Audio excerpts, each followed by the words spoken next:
Honest simply means a victorious, and through certain things I understand that they reflect.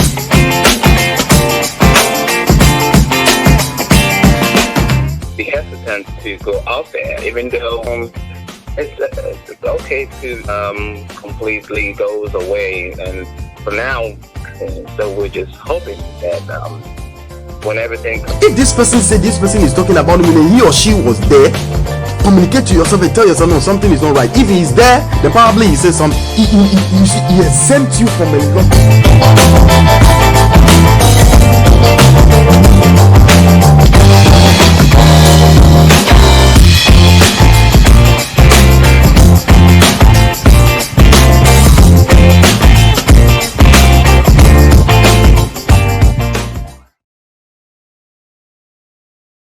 We have narrow holiness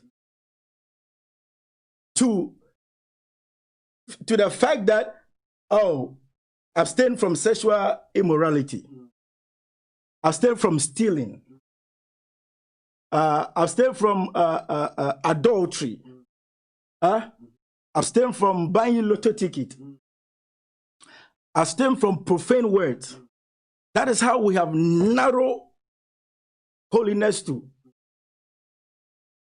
That is how we have narrow holiness too.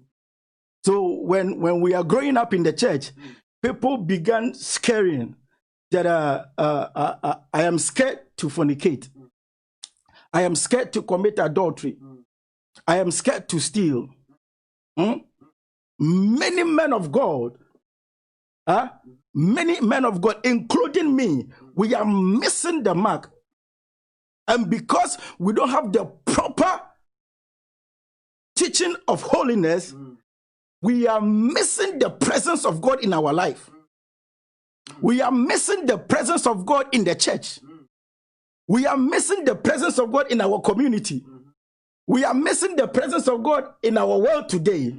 That every country we live in, everybody is missing the presence of God. These days, when you go to church, listen, when you go to church, and the praise and worship goes very well, the man of God will tell you, they use their feelings. The man of God will tell you, the Holy Spirit is here. The Spirit of God is here. My brother, it's not true. It's not true. You can never use your feeling to determine the presence of God. It's not true. You understand what I'm saying? It's not true. So today, we are going to enlighten people. We are here to enlighten you. We are here to take you to another level, to know that,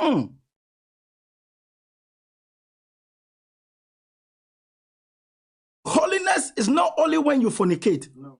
Holiness is not only when you commit adultery. Holiness is not only when you steal or you do certain things as the Bible talk about. You understand? That today we will know that holiness is another level in Christianity. In Christianity. And because we are lacking that, let me tell you, when you are serving God, if there's a little lack in you, the presence of God will not show up. Let me tell you, the Bible says a rich young man came to Jesus and asked Jesus, listen very carefully. He said, good master, what good thing must I do in order for me to inherit this eternal life you are talking about? Jesus said, the Bible says, Jesus said, go and obey the law. No, go and obey the commandment. He said, go and obey the commandment. Listen to what the guy said. He said, but I have obeyed all these things even from my youth. Jesus said, then there's one more thing you lack. Listen, in our walk with Christ, man of God, there is always one thing a Christian lack. And because we lack that, it's preventing the Spirit of God or the presence of God to be among us. Are you hearing me? Because we lack one thing. Every Christian, we lack one thing. There's one thing you lack. And that is what you have to search for. That is what you have to look for. Otherwise, you will miss the presence of God. And when the presence of God comes, you never know. That is why this coronavirus, listen to me very carefully. Somebody listen. That is why this coronavirus is taking everybody by surprise. It's taking even the men of God by surprise. Because most men of God, they don't even know where this thing came from. And they don't know where it's going to end. Why? Why am I saying that? Because, man of God, listen, because God can speak through a storm. Listen, God can speak through a storm. This virus that is going on, God is speaking through the virus, but people are not hearing. This pandemic that is going on, God is speaking through this pandemic, but people are not hearing. Let me tell you, let me blow your mind. Listen, God is speaking through the social media, people are not hearing. God is speaking through our government, people are not hearing. We only hear the bad side of the government, but we don't hear the good side, or we don't hear what God is saying through the bad things the government are doing. Is somebody hearing me? Listen, share, invite your friends, invite family, invite co-workers, and share it. Let them be able to listen to this, because this generation we are living in, we want to open people's eyes to another level, so that they will know that this holiness we are talking about is not centered in fornication. I don't go, hear me very well. It's not centered in fornication. You understand? Man of God, God is speaking. Whenever, listen, the Bible says when Jesus was on the boat with the disciples, they faced a boisterous storm. But this storm wasn't an ordinary storm. Why? Because the storm had a voice. And the voice of the storm was roaring. The voice of the storm was boisterous. It was something that the disciples, they cannot fathom it. In the other words, there was a conversation between the storm and Christ. Otherwise, Jesus wouldn't have spoken to the storm. Are you hearing me? Otherwise, Jesus wouldn't have done that. Because a storm has an ear. Listen, this pandemic, it has an ear. It has a mouth. And this pandemic is speaking. And through this pandemic, God is also speaking. Now, how do we differentiate the voice of God and the voice of the pandemic? Man of God, how do we differentiate that? Listen, throughout this season of pandemic, God is speaking. God is speaking through the televisions. God is speaking through Twitter. God is speaking through WhatsApp. Every social media you can think about, God is speaking through it. But it is to a few people who are listening.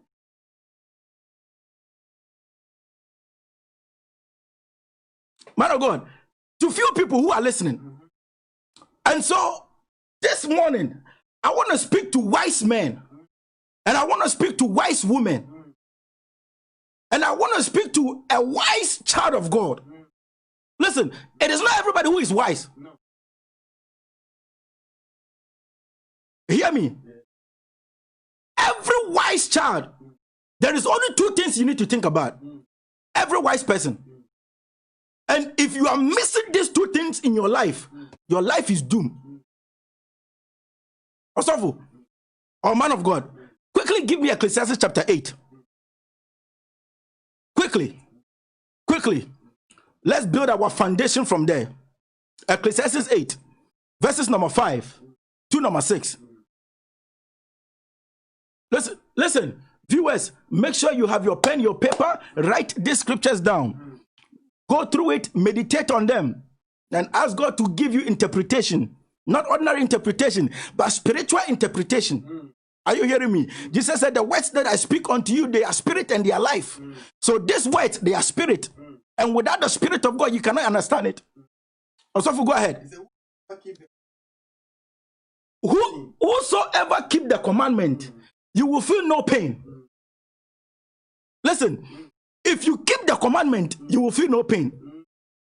Right? That's what the Bible is saying. That is what Solomon said. If anybody can keep the commandment, you will never feel pain. Listen, viewers, if you are keeping the commandment, you will never feel coronavirus. If you are keeping the commandment, Jesus said, even though you will drink a deadly poison, but it shall not harm you, but you shall not die. Listen, if you keep the commandment, even though coronavirus might affect your body or might affect your immune system, but you will not die. You will still survive.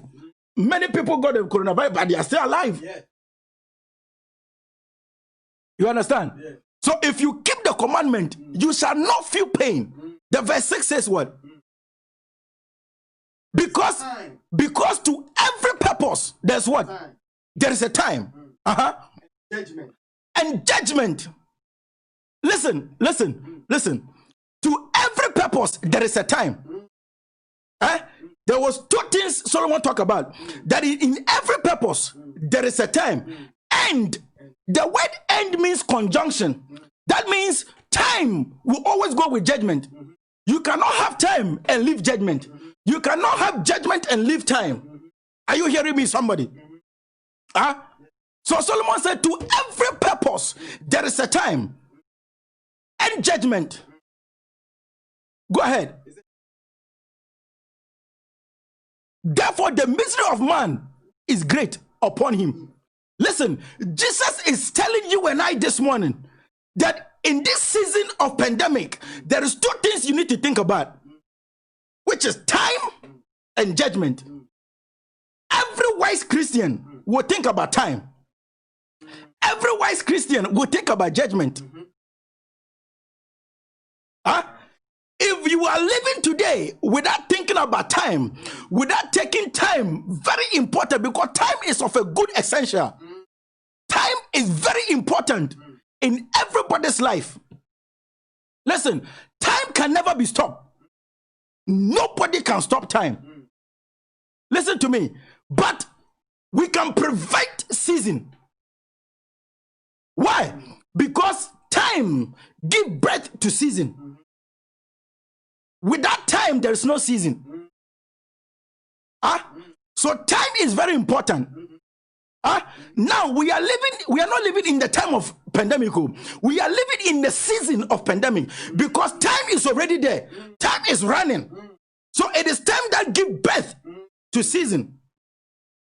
Look at what is going on in America right now. Black Lives Matter or matters. People are dying. Now there's a protest on the street. It is not called time. It is called season. We are living in the season of protest. So the word judgment there refers to a season. So time is going to project judgment. In the other words, when God is judging everybody, it is the season of judgment. So every believer watching me, listen, don't take time for granted. Don't joke with time. Because time does not respect any man. Time does not respect the bishop. Time does not respect the apostle. Time does not respect the pastor, the evangelist. Time, it does not respect any child of God. Why? Because time does not respect any man. Why? Time can never be stopped. So if you are watching me, let me ask you, even right now, yesterday, what did you do with your time?